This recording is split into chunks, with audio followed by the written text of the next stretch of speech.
Well. Magandang hapon, Pilipinas. At pag-usapan naman natin ngayon, ito pong mainit ho na impeachment trial ho, dyan po sa Senado ni Vice Presidente Sara Duterte. Ayon po sa ating pong nakalap ho na report o kwento, na ito pong si Vice Presidente Sara ho, ang siyang nag-utos, ano kaya ang kanyang inutos?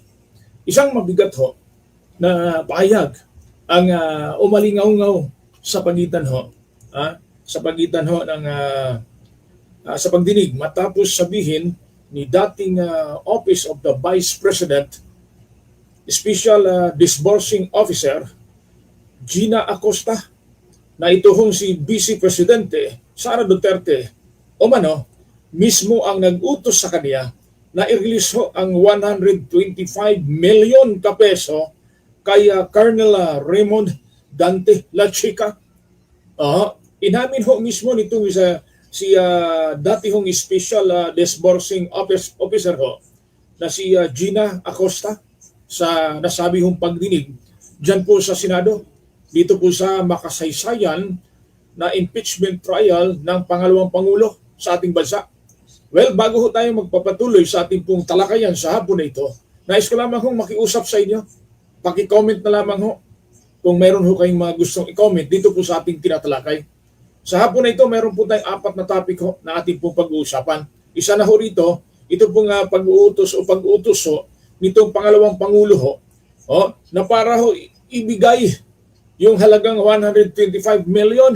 At the same time ho, makikiusap din po ako sa inyo, makikisuyo ho, paki-subscribe at follow na lamang ho dito pong aking programa Hulika News TV. Ito pong Hulika ni Jojo Sibial. Ang pangalan po natin palatuntunan.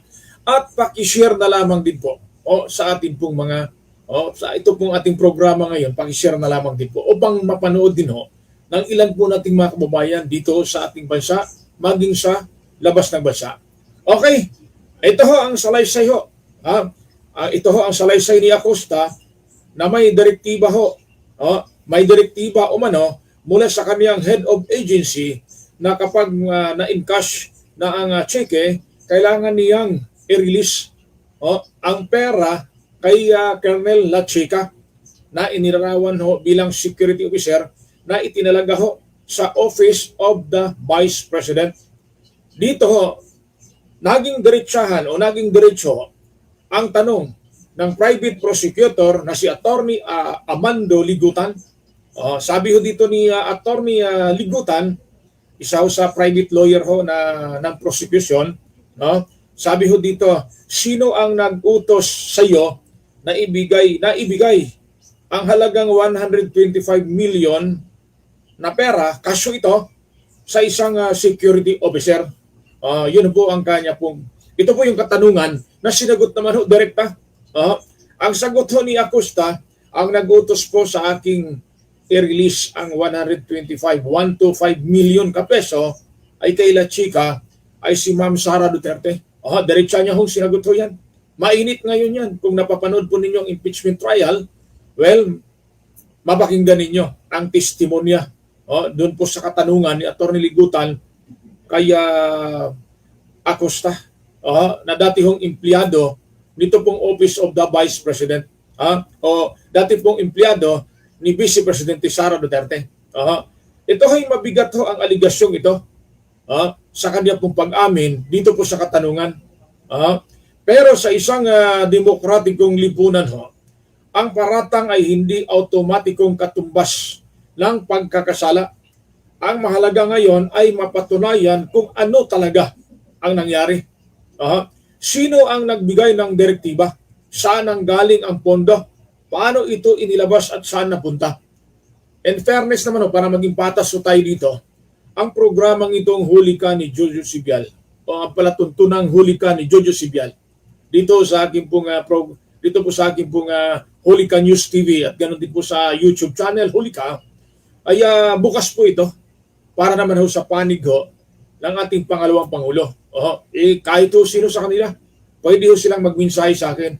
Pwede ho silang tumawag o mag-text sa akin o mag-message sa akin sa aking numero 0935-190-1198 o mag-email ho sa jojosibial 5@gmail.com upang pong magparating ho sila kung gusto ho nilang magsalita dito po sa ating pong tinatalakay na isyo. Hindi biro ito eh.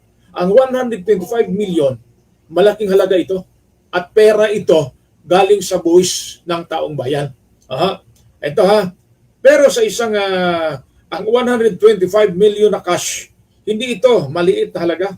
Pera ito ng bayan. Kaya bawat dokumento, bawat perma, bawat instructions o instruction ay bawat taong sangkot ay kailangan malinaw. Yun po ang gusto po ng taong bayan. Kung may utos na saan ang dokumento, kailangan maipresenta mo yung dokumento na inutusan ka ng pangalawang Pangulo. Dahil very important yun. Kung may release, nasaan ang kompletong liquidation? Napakaganda ho nito. Ating pong tinatalakay. Kaya dapat po mga kabarangay, buksan po natin ang ating mga isipan para po sa ganitong pagkakataon ay malinaw hong maintindihan natin. Huwag ho tayong basta-basta pumanig ho kung sino mang partido ng politika sa bansa natin dahil baka naman tayo mahulog sa kanilang patibong. Mahirap po maniwala na ayon lamang sa kwento. Kailangan po may ebidensya at dokumento. Pag pinag-usapan natin ang ganitong mga sitwasyon na kaso, dahil hindi biro ito eh. Malaki po ang halaga nito. Di ba ho, mga kabarangay? Ito ha, kung may recipient ho, o mayroong binibigyan, saan napunta ang pera? Yun po ang katanungan natin, mga kabarangay. Binigyan ka ha, ito ha, ulitin natin ha. Inutusan ka, saan napunta, mayroon ka bang dokumento na inutusan ka? Ibig sabihin ho, sa bawat opisina ng ating gobyerno, mag sa pribadong sektor, kapag yung boss nag-utos, gumagawa ka ng dokumento at papirmahan mo para tiyak at sigurado ka na mayroong inutos sa iyo kung ikay magaling at matalinong tao. At kung sakali naman may na-release na pera, nasaan ang kompletong liquidation? Kailangan ma-liquidate mo ito. Saan ito napunta? Di ba? Kung may recipient naman yun ang tanong ng taong bayan, saan napunta ang pera? At kung mapapatunayan na may paglabag sa batas o patakaran, dapat managot ang sinumang mapatunayang responsable sa anumang posisyon na hanghawak niya. At sa huli hindi dapat pangalan o kapangyarihan ang maging panangga. Kailangan dito ay ang katotohanan, transparency. At ang 125 million ang pinag-uusapan dito. Hindi birong halaga ito.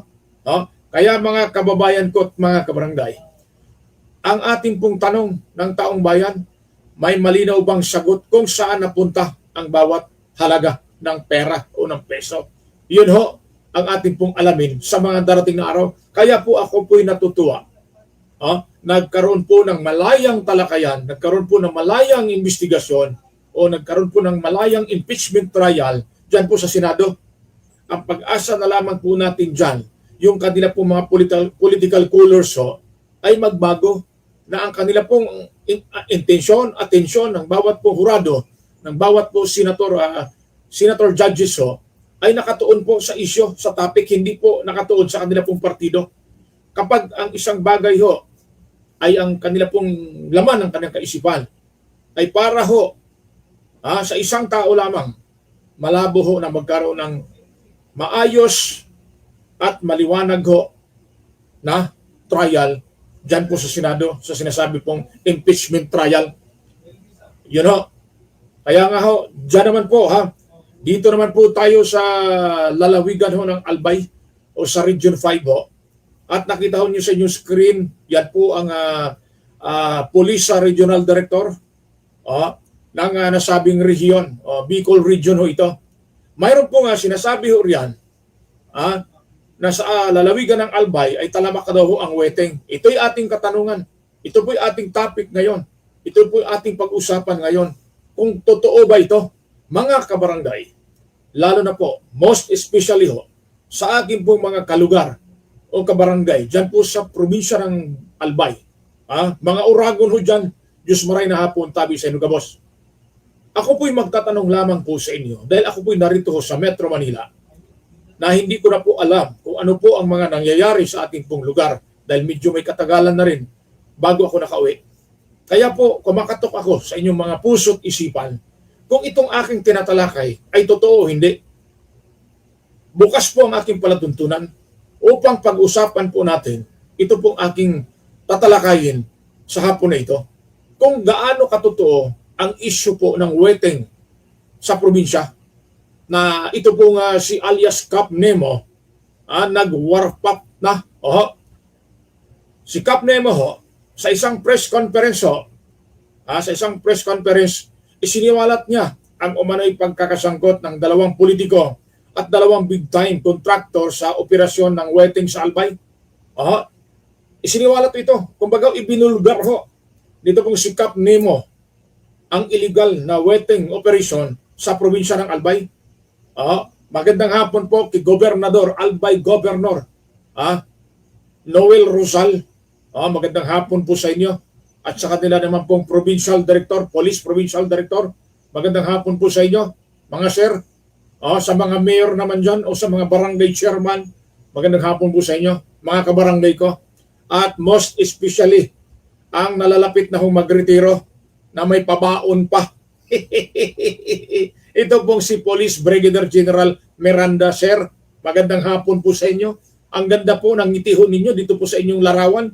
Mukhang busog na busog kayo eh. Mukhang kay tatabaho ng mga pulis natin dyan sa Region 5.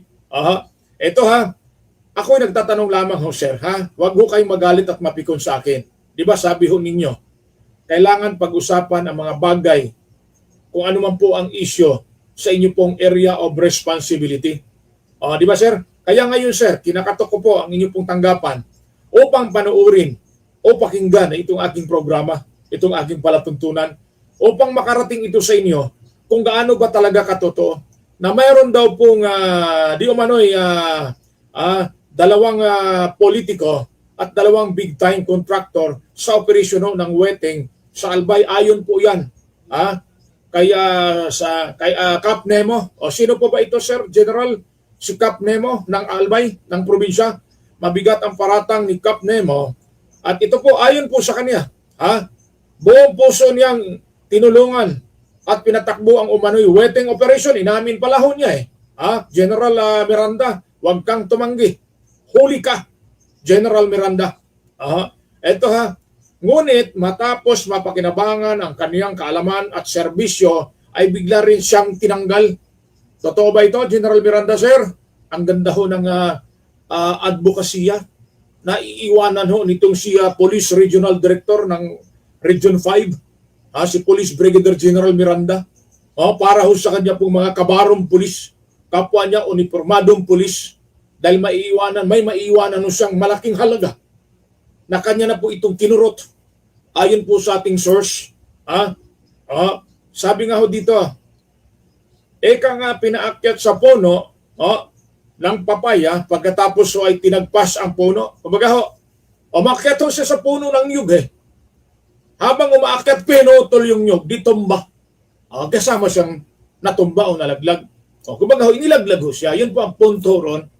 Ito po si Kap Nemo, pagkatapos niyang tulungan na maging maayos, mapasaayos, mapaganda, at malaki ang kita ng illegal na weteng sa Albay, ay bigla siyang iniwan sa ere. Yun po ang kanya pong pinupunto rito. Mas seryoso pa ang kanyang ibinunyag. Pakinggan ninyo ito, mga kabarangay. May natatanggap siyang death threats. Mabigat ito Yung bigyan ka ng death threats. Death threat mabigat ito. Dahil dito, sinabi niyang ipamahagi na niya sa mga kamag-anak, kaibigan, pinagkatiwalaang tao ang mga hawak niyang ebidensya, kabilang ang mga litrato at text messages upang lumabas ang mga ito sakaling may mangyari sa kanya. Ang tanong ko dito, General Miranda, sir, mukhang bundat na tayo, sir. Sir, sino po ba itong 2 politiko? Dahil imposible, General Miranda, sir, na itanggi mo ito. Hindi ako naniniwala sa isang katulad mo. sa mga ganitong klaseng operasyon ng illegal gambling ho, dyan po sa probinsya ng Asingco, o probinsya o sa lalawigan o probinsya ng Albay, lalo na ho sa Region 5 ho. Kaya pala ho, nung galing ho lahat ng mga direktor ho dyan pag-uwi ho, bundat, payat ho pumasok. Bilang Police Regional Director. Nung umalis katataba, yung dating service ho sabi nga ng kaibigan ko yung RD namin dito, yung service ng pare, ordinaryo lamang. Nung umalis pare, nakalang cruiser na Toyota Land Cruiser na pare. Yun ho ang pinakamabigat. At ang masama doon pare, nako, marami pong lamang pera ho sa loob ng kanya pong sasakyan. Nako po, Diyos ko po, talaga mabigat ho ito. At ito pa ho, ayon pa kay Cap Nemo, noong Enero ho, ay tinawagan umano siya ng ilang politiko at kontraktor upang tumulong sa pagpapatakbo ng palaro sa Albay, sa probinsya ng Albay. Nang dumating ang Small Town Lottery o STL ng PCSO, ito po, illegal po ito paggaling po sa PCSO o sa Philippine Charity Justice Office. Siya umano ang naging operations manager dahil alam niya ang kalakaran. Master pala ito ni Cap Nemo ho. Ito si Cap Nemo ho. Magaling palang kamay nito at utak ko nito. Ang alimanta ko nito, magaling. Mga kabarangay ng Region 5 na mga Bicolano ho. Ngunit, ang tanong, STL ba talaga ang pinapatakbo? O may tinatawag na bukis ng STL, Small Town Lottery? Palagay ko po, Cap Nemo, bukis ang pinapatakbo niyan. Alam mo ba ninyo, nung ako po nakatira dyan, tag-aral dyan sa Legazpi City ho, bilang isang mag-aaral, kitang-kita ko harap-harapan po, nasa harap pa mismo ho, sa harap mismo ng mga police station ho, o sa harap mismo ng police station, nagpapataya, mismo ang police ho Kung mayroon lamang ho akong video, picture ho, o mayroon akong hawak na cellphone ng mga panahon, o camera ho, kasi wala pa namang cellphone ako mag-aaral ho may pamilya na ako para bago dumating ang cellphone sa buhay ko. Abay, nakuhanan ko sana ng picture yung pulis na tumaya. Sabi ng pulis, magbaka sakali tayo. Baka dito po ang pag-asa natin sa waiting for nothing. Ika nga, di ba? Nang maging maayos ang operasyon, bigla siyang tinanggal. Yan ang mabigat to rito. Kung ganoon, bakit hindi na lamang maayos na nag-usap at naghiwalay? Yun po ang sabi niya, bakit kailangan umabot sa puntong may pagbabanta umano sa buhay? At higit sa lahat, sino ang dalawang politiko at dalawang kontraktor na tinutukoy ni Cap Nemo? Dapat hong pangalanan ho yan. Malaking hamon ito sa mga law enforcement agencies. Patulog-tulog ho Sabi po dito ng ating mga kabarangay, ay sir, dito po sa Region 5, lalo na po sa Albay, wala ho dito ang pulis, patulog-tulog sa pansitan. Bakit? Mismo sa harap nila, nagpapatay ho ng bukis steel ho di ba, sabi nga ho dito, malaking hamon ito. Na siyasatin ho ang mga aligasyon. Hindi sapat ang mga pangalan na binabanggit ho sa press conference. Kailangan may ebidensya, investigasyon at pananagutan kung may mapatunayang may lumabag sa batas. Matagal na hong panahon Alam po ba ninyo si dating Pangulong Irap natanggal ho sa inalis sa serbisyo o umalis sa serbisyo because of the issue ng waiting. Nandyan din po yung isa sa mga gambling lord nagtatago ngayon. Waiting din po ang issue nun. Ipinakulong, nakalabas, bumalik, nagnegosyo. Gambling ho ang hanap buhay. Kaya nga ho, hindi ako naniniwala. Wala pa siguro hong Pangulo ho. Ang Pangulo kayang ipatanggal because of waiting. Pero walang Pangulo na para ho ipatigil ang waiting. Hindi ako naniwala. Kahit sino Pangulo. Kahit nung panahon ho ng Duterte administration wala akong makita ho na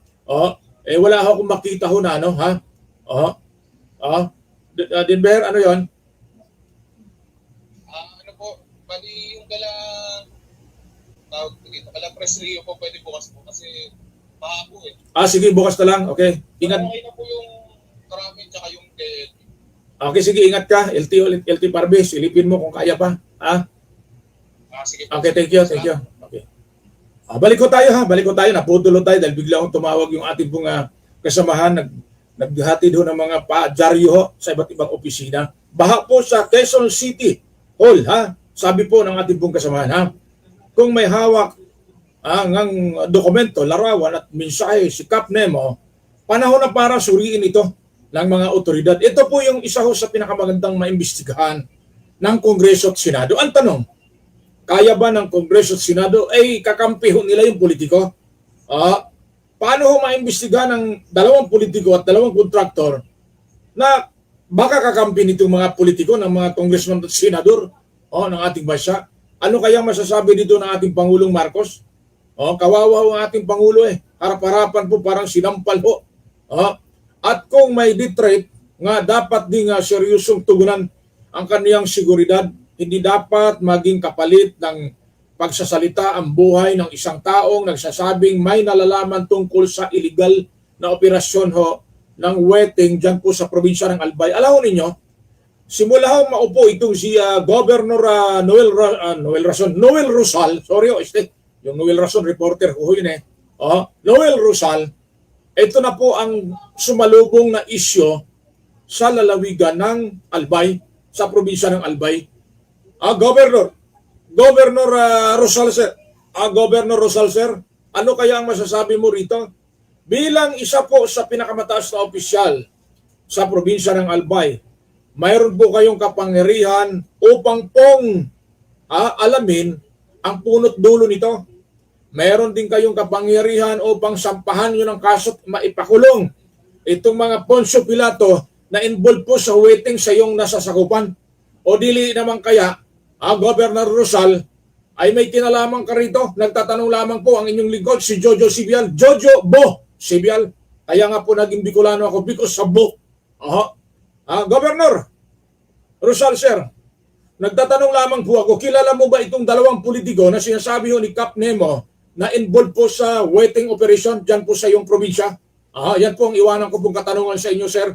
Kung sa bagay, patulog-tulog sa pansitan ka namang Governor Rosal ka Dapat sa iyo talaga hindi ka manalo sa susunod na eleksyon. Hayaan nyo.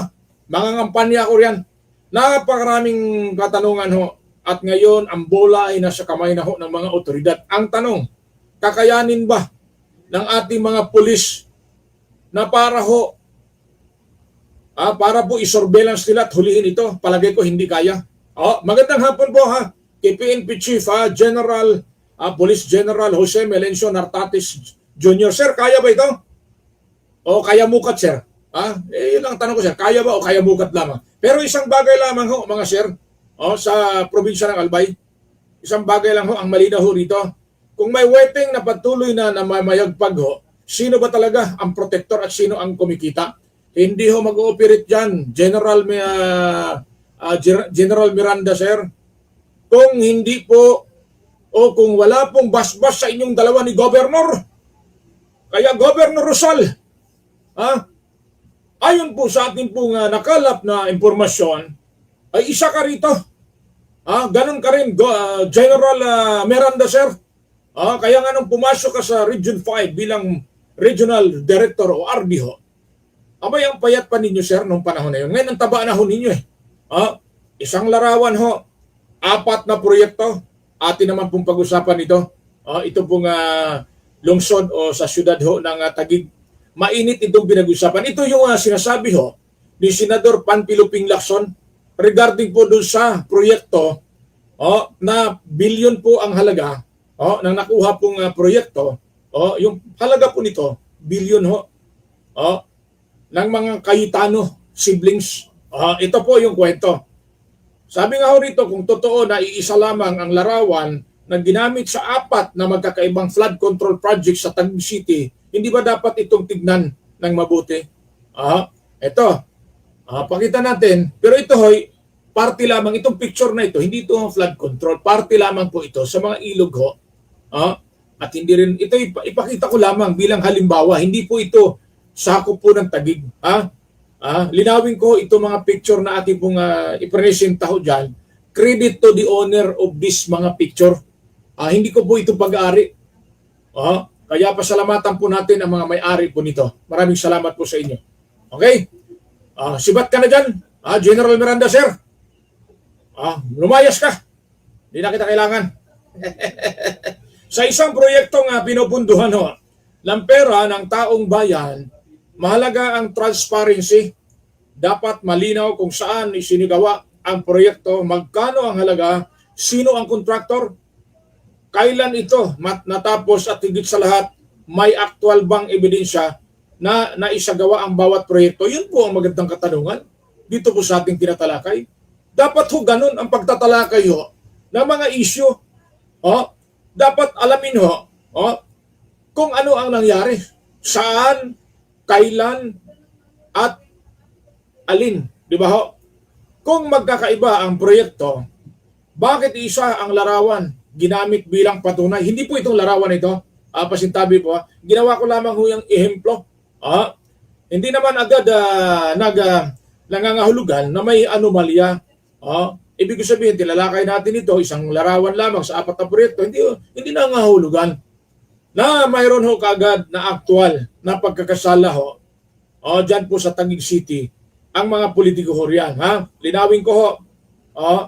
Pinag-uusapan natin ito. Ulitin ko, bukas po ang aking programa upang pong inyo po ang sagutin. Di ba ho? Hindi naman ho. Pero sapat itong dahilan para magtanong at humingi ng malinaw na paliwanag mula ho sa mga kinaukulan. Yun po ang trabaho ng isang media practitioner.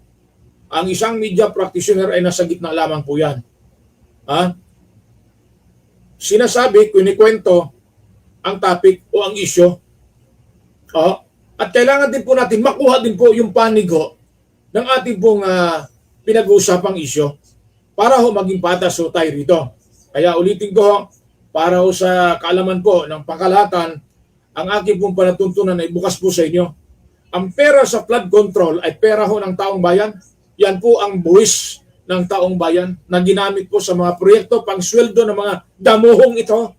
Ito mga Poncio Pilato na ito. Yan po, ginamit ang pera ng ating mga buwis. Kaya nga po tayo mga kababayan ko o kabarangay, tayo ang boss nila. Kanya lamang ho, baliktad ho eh. Sila ang naging boss natin. Di ba? Okay? Ulitin ko, ang pera sa flood control ay pera ho ng taong bayan. Kaya bawat pisong ginagastos ay dapat ho may katapat na konkretong proyekto at dokumentasyon kayang patunayan. Hindi ho basta lamang ho, okay, pagawa ko itong ilog na ito. Okay, pagawa ko itong flood control na ito. Diyan po sa Laguna de Bay. Ipagawa ko yan para hindi bahain ang aking syudad. Hindi lamang salita, kailangan mayroon kang proof o ebidensya na pinagawa mo. Kaya ganun ho. Sa panahon ngayon, hindi na sapat ang may proyekto naman.